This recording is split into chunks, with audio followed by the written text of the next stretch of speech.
Oscar winner Eddie Redmayne stars in the Netflix thriller The Good Nurse as Charles Cullen, an ICU nurse implicated in the deaths of hundreds of hospital patients. I'm Denton Davidson, senior editor for Gold Derby. And Eddie, you look through your film history. You've played so many heroes, so many nice guys, an inspiration in the theory of everything, your Oscar-winning role as Stephen Hawking. What brought this sort of dark turn for you? What made you want to play this type of role at this point in your career? Do you know, honestly, there's no method to any of it. I'm one of those. I'm someone that prefers to react to what's in front of me than going out with an aspiration or an ambition of what I could play. And this script arrived in my hands 6 years ago, and I knew Tobias's work. And when I read the script, I mean, it had this sort of label of true crime, but as it unraveled, it seemed almost genreless. It refused to be boxed. On the one hand, it was this sort of hero's journey of Jessica's character, Amy Lochran. On the other hand, it was an expose of a broken system. But weirdly, at the core of it was also kind of a relationship movie.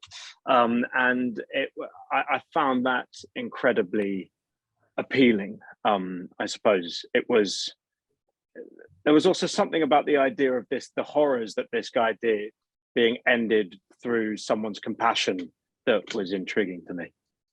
So was it Tobias that brought this to you, or how did you? So it arrived as a script. I think Tobias had spoken to Jessica. It was at another studio. And Tobias came over and we had a very sort of drunken night in London in Borough. And I know it was 6 years ago because I've moved home since then. It was just before my daughter had just been born. So, and there's something about Tobias Lindholm, his other work, if you've seen War, Hijacking, Investigation, often he's taking on real subject matter and dealing with it with an extraordinary humanity. And when you see one of his films, you know you're watching a Tobias Lindholm movie. And I think I was at a point in my career of really wanting to feel like I was in the hands of someone with the sort of a very specific vision on the world. And it was funny because when we started shooting, the opening shot of the movie we shot on my first day, and it's my character Charlie watching as someone codes, and Tobias shot it on a very long, with Jodie Lee Lipes, our cinematographer, on a very long lens. And so I didn't know what he was catching, and he just let me play the moment for sort of 8 minutes, and then he sort of showed it back to me, and instantly I could see I was in a Tobias Lindholm movie. And that was a wonderful thing. Wow.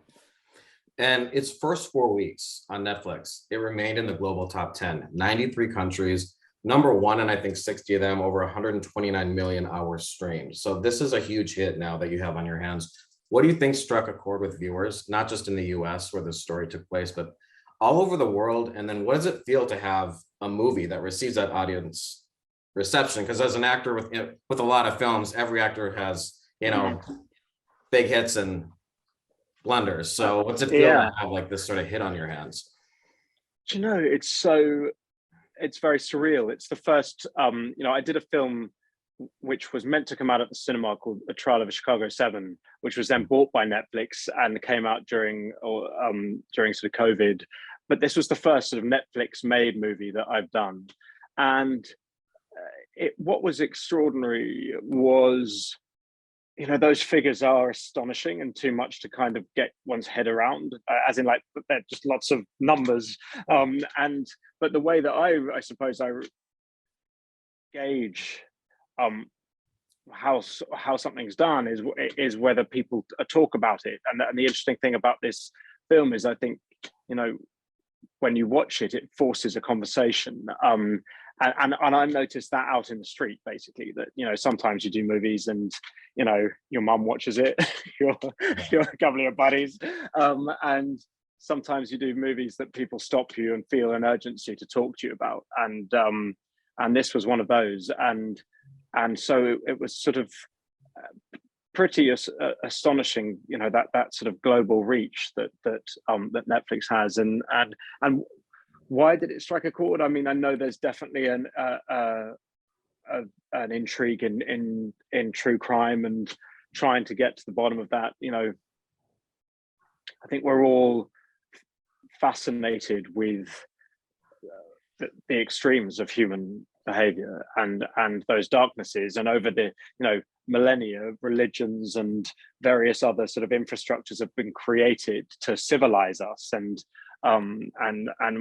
when you see someone breaking that, particularly this man using sort of empathy or almost to and sort of weaponizing it, it's a scary thing to observe. But I think we're all somehow drawn to that, to those extremes somehow. And partly also because it was like, who is this guy? How did we not hear about this person like more? That was the craziest part to me. I mean, that's a really good point. And like when I read this script, I had no idea. I'd never heard of Charlie Cullen, but then I thought maybe it's because I'm British.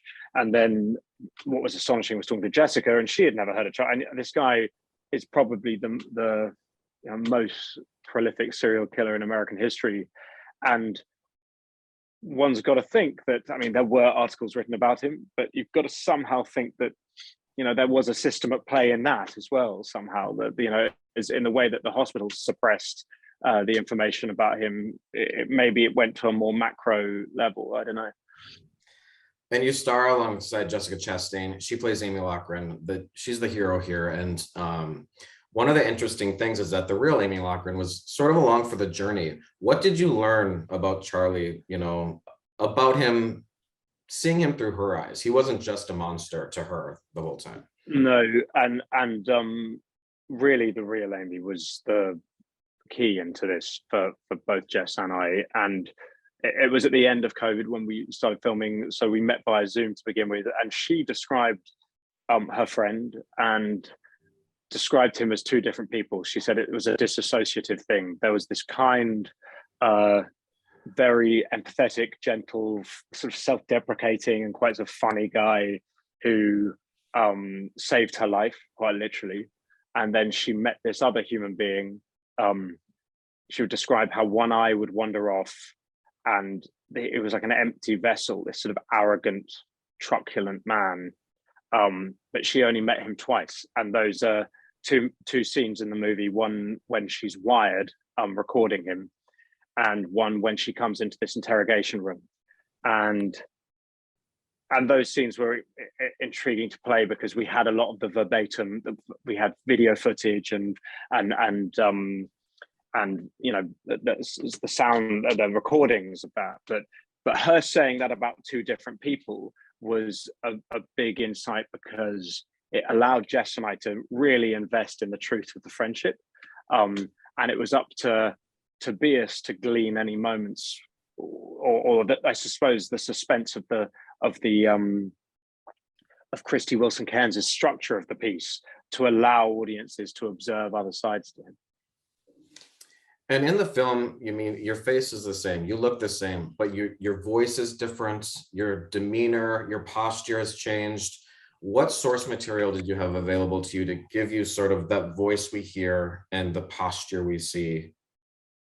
Well, it was a dream. I mean, from an actor's point of view, this was one of those dream roles, in the sense that the film is based on The Good Nurse, a book by a gentleman called Charles Graeber, and the last third of it is Charlie's story with Amy, and the other 2/3 are a very intricate biography of Charlie. So you had psychological reports, you had all of these insights from Charles Graeber, who had spent a lot of time with Charlie, and he described him as looking like a question mark, and that was like a major insight for me. Not just his kind of hunched, quite unique physicality, but also the power in the anonymous, I suppose, in being a blank. I had video footage, recordings, but what was important is you can find on YouTube recordings of him 10 years ago or 5 years ago, since he's been in prison, and it's almost like he's playing into a character now. But the footage from that period, and specifically telephone calls when he was not in prison, when he wasn't playing a role almost, were the greatest insights. And you went to nursing school, correct? You and Jessica. Yeah. How did that go for you? Can you give yourself an IV? Absolutely not. In fact, the first take of this film, I managed to pin myself with a needle, Oh, and it was pretty much downhill all the way. We had a brilliant man called Joe, who was an ICU pediatric nurse who just taught Jessica and I for 2 weeks, and it was. I mean, I had so much respect for nurses before this, but this just exacerbated that. Not only do you need the kind of the mind, the science, the maths, but also the physical graft is kind of what blew Jess and I away, that of moving bodies, plus this extraordinary emotional intelligence that you need to be a conduit between doctors and people at their most vulnerable, and it's an astonishing thing. I was useless at nursing school. I regressed to being a kind of teenager again. I sort of instantly thought I would, but Tobias, this is very much the way he works. A lot of the background artists came from the medical profession, sort of actor medics, and so he would populate the entire set with that. So as Jess describes it, our feet were to the fire, and but it was great also because you always had someone you could ask. But there were moments after each take when you'd go and you'd want to see if how Tobias's thoughts on the take, but you'd also want to know Joe the nurse's take on whether you had failed that.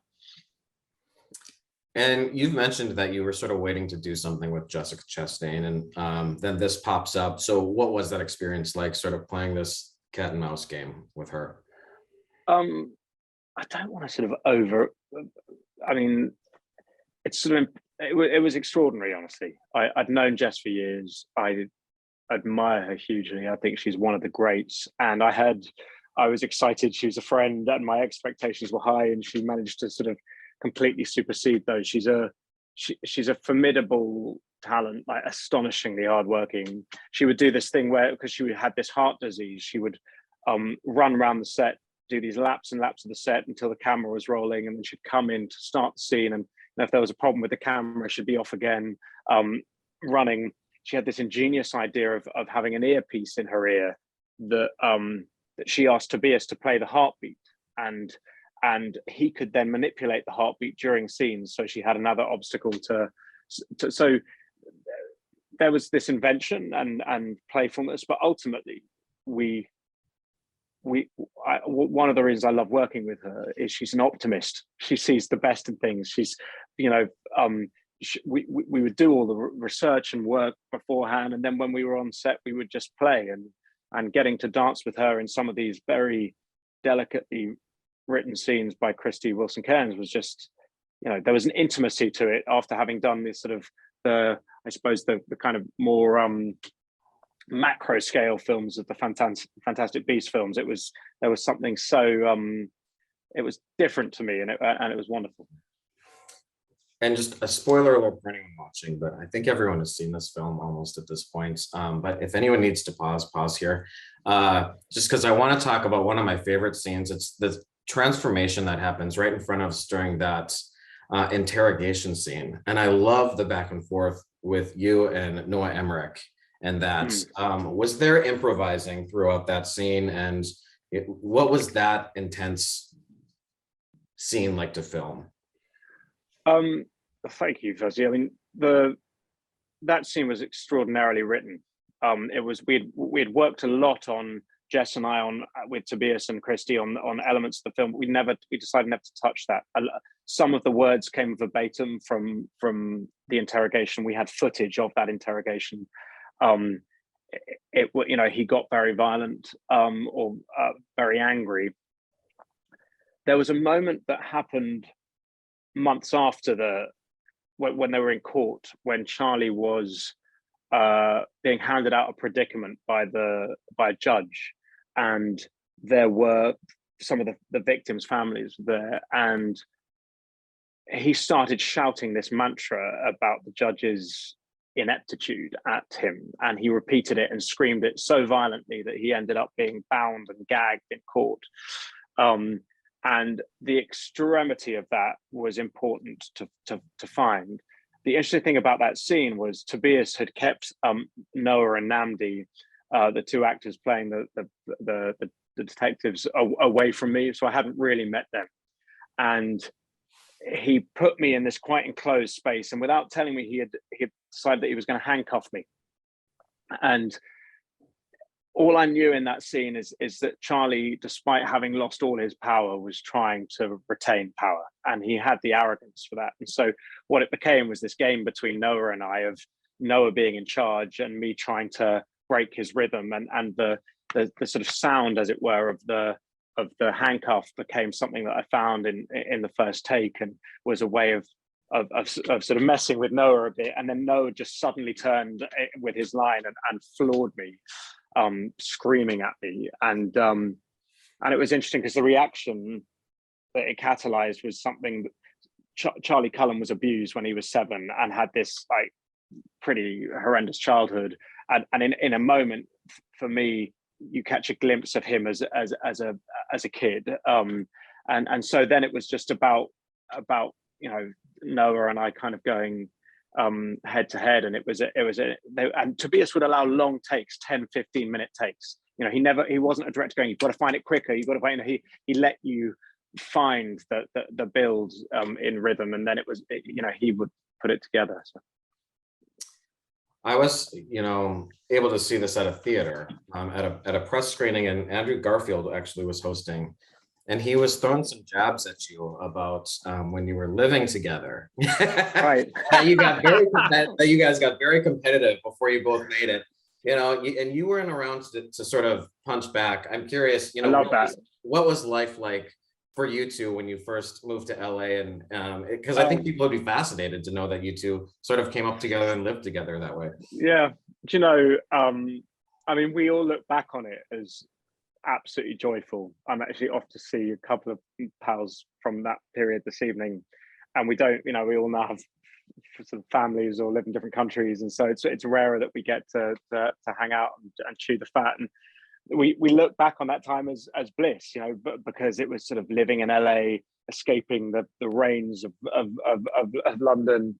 But the truth was, and we look back on it with rose-tinted spectacles, the truth was that we were, and my memory of that period was just endlessly driving around LA in a rental car with the floor next to me covered in sheets of sides of auditions, each one with a different American accent, and you turned up with a line of people kind of a la La La Land, who all kind of looked identical. Normally Jamie Dornan was there, Andrew was there, Charlie Cox was there, Thomas Sturridge was there, Rob was there. We'd all be, but and really we didn't get anything. Like, it's a sort of, our period in LA was definitely one of going to try and get work, but weirdly then what happened was it was work that we did in the UK. We would then come back with our tail between our legs, and eventually it was something that we did in the UK that got us I suppose a leg up in the industry. But there is something wonderful now, because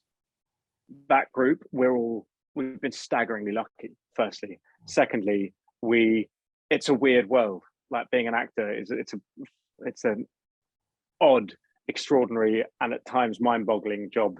And to have friends who have gone through the weirdnesses and who are old mates, like, to your core, and that you can talk about stuff that you really can't really talk about to anyone else about. It's a great thing.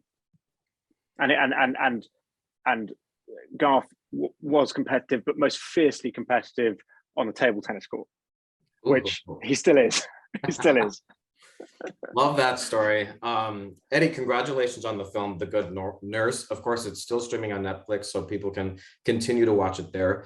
Good luck throughout the awards season to everyone involved in the film, and maybe Oscar nomination number 3. We're certainly wishing you luck for that. And people watching this interview, go to goldderby.com, make your awards predictions, and check out so many other great interviews with contenders like Tobias Lindholm, Christy Wilson Cairns. We have those. Jessica, I think, is talking about George and Tammy, but she's got a lot Yeah. going on. So we always She love has talking so much going on. to her. But we love talking to her. So Eddie, thanks I again for know. taking some time to chat with Gold Derby today.